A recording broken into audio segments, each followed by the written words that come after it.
Hello everyone.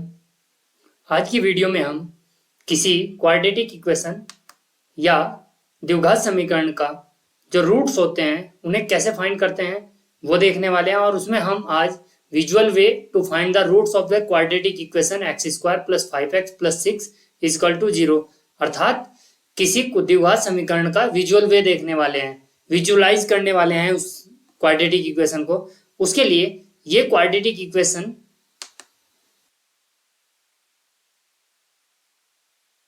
इसमें जो x square का टर्म है इसे हम एक सिंपल एक स्क्वायर द्वारा जिसकी साइड एक्स है उससे रिप्रेजेंट कर सकते हैं, एक वर्ग द्वारा रिप्रेजेंट कर सकते हैं। और 5x को हम लंबाई x और चौड़ाई 1 के एक रेक्टेंगल अर्थात आयत द्वारा रिप्रेजेंट कर सकते हैं। चूंकि 5 है तो 5 यहां पर हमने रेक्टेंगल लिए हैं अर्थात आयत लिए हैं, और इस 6 को हम रिप्रेजेंट कर सकते हैं एक आयत से जिसकी भुजाएं 3 और 2 यूनिट है। अब हम इन एक्स स्क्वायर 5x और 6x को जो हमने आयत और वर्ग बनाए हैं इन्हें हम अरेंज करें। यदि हम इस प्रकार से इन्हें अरेंज करें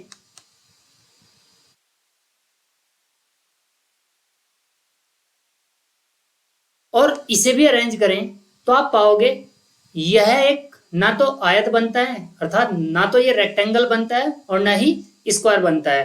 यदि हम इसे इस प्रकार से चेंज करें अर्थात इन 5 में से 3 को यहां पर लेकर जाएं और इससे यहां अरेंज करें तब भी ये कोई आकृति नहीं बनती जैसे कि वर्ग या आयत। तो इसके लिए हम क्या करते हैं, इन्हें दोबारा से रोटेट करते हैं और कुछ इस प्रकार से इन्हें एडजस्ट करते हैं।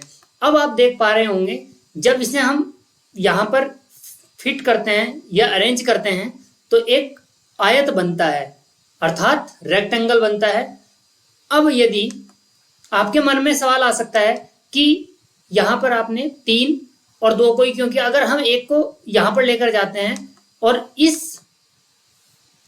3 into 2 के एक आयत को यहाँ इस प्रकार अरेंज करते हैं तो ये फिर कोई आयत या वर्ग नहीं बनता है जैसा कि आप देख पा रहे हैं। तो उसके लिए यदि हम इस 6 को 3 into 2 का हमने आयत पहले बनाया था यानी कि रेक्टेंगल बनाया था, यदि 6 into 1 का बनाए और इससे हम आयत या वर्ग बनाने का प्रयास करें तो ये नहीं बन पाता है, जबकि इस प्रकार से ही केवल ये अरेंज हो सकता है 3 into 2 के साथ। तो अब हम देखते हैं कि ये जो साइड है x प्लस 2 हो जाती है और ये साइड 3 और ये वाले जो लेंथ है इसकी x है तो पूरी लेंथ हो जाती है आपकी x प्लस 3।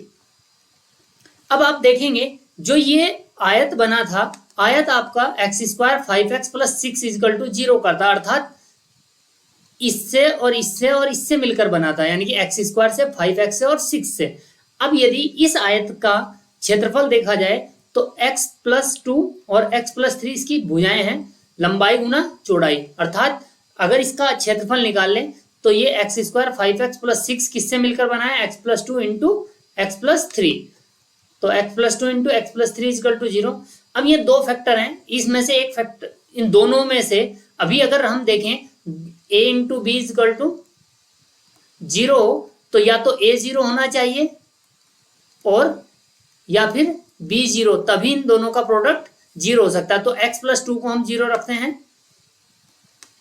और x इजकल टू आएगा -2 और x प्लस 3 को हम 0 रखते हैं और x इजकल टू आ जाएगा आपका -3। इस प्रकार x equal to -2 x equal to -3 इसके रूट्स हैं।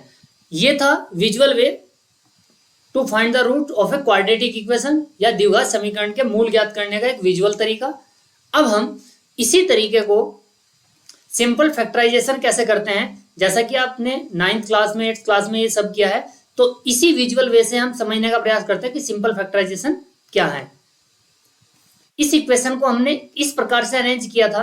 अब आप देख पा रहे हैं इस 6 को हमने जो ब्रेक किया है वो 3 into 2 में ब्रेक किया है और जो ये 5 x थे हमारे, इन 5 x को या 5 को माने 5x को हमने 3x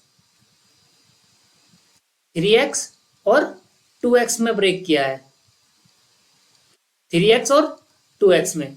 तो ये जो अर्थात जो 3 है और ये 2 है, इसमें आप देख पा रहे हैं कि 6 के ऐसे फैक्टर आपने किए हैं जो ऐड करके 5 आए हों, जबकि आपने जब 6 के फैक्टर करके देखे 6 इंटू 1 तो ऐड करने के बाद ये 5 नहीं आ पा रहा था। 6 प्लस 1 जो होता है वो 7 होता है, जबकि 5 नहीं आता, और उस तरीके से अरेंज भी ये नहीं हुआ था। तो इसलिए इस 6 के हम इस प्रकार के फैक्टर लिखते हैं 3 इंटू 2। तो इस 5 की जगह पर हम लिख सकते हैं 3 प्लस 2x प्लस 6। ये हमने इस विजुअल वे से ही देखा है कि इस 6 के ऐसे फैक्टर जो ऐड करने पर 5 आ जाए, अर्थात ये वाला फैक्टर आए, ये वाला कोफिशिएंट आए।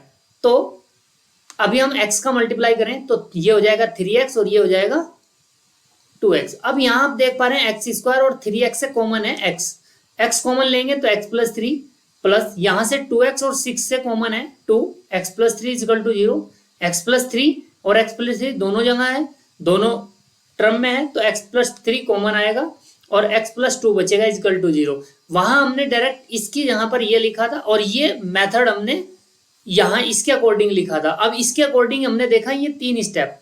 अभी फिर वही इन दोनों टर्म में से एक टर्म को 0 रखेंगे, x प्लस 3 इक्वल टू 0 और x प्लस 2 इक्वल टू 0, तो x इक्वल टू आ जाएगा -3 और x इक्वल टू आएगा -2। तो ये आपका था सिंपल फैक्टराइजेशन, यानी कि सरल गुणनखंड विधि द्वारा किसी क्वाड्रेटिक इक्वेशन के रूट फाइंड करना। उसमें इस मेथड में ये करने की जरूरत नहीं है, बस मैंने आपको समझाने का प्रयास किया है कि इस 6 के यानी कि जो कोफिशिएंट टर्म होता है हमारा क्वाड्रेटिक इक्वेशन में, इसके फैक्टर किस प्रकार किए जाएंगे। फैक्टर इसके ऐसे किए जाएंगे जो ऐड करने के बाद जो भी यहाँ साइन होगा वो ऐड करने के बाद, साइन प्लस का है तो ऐड करने के बाद 5 आए, और या सब्ट्रैक्ट करने के बाद सब्ट्रैक्ट करने के बाद ये कोफिशिएंट आ जाए। तो यही इसी के अकॉर्डिंग ये एक रेक्टेंगल बन पाता है। इस वीडियो में हमने सीखा सरल गुणनखंड और visual way to find the roots of the quadratic equation, अर्थात द्विघात समीकरण का एक रूट ज्ञात करने का एक विजुअल तरीका। तो मिलते हैं नेक्स्ट वीडियो में, तब तक के लिए धन्यवाद।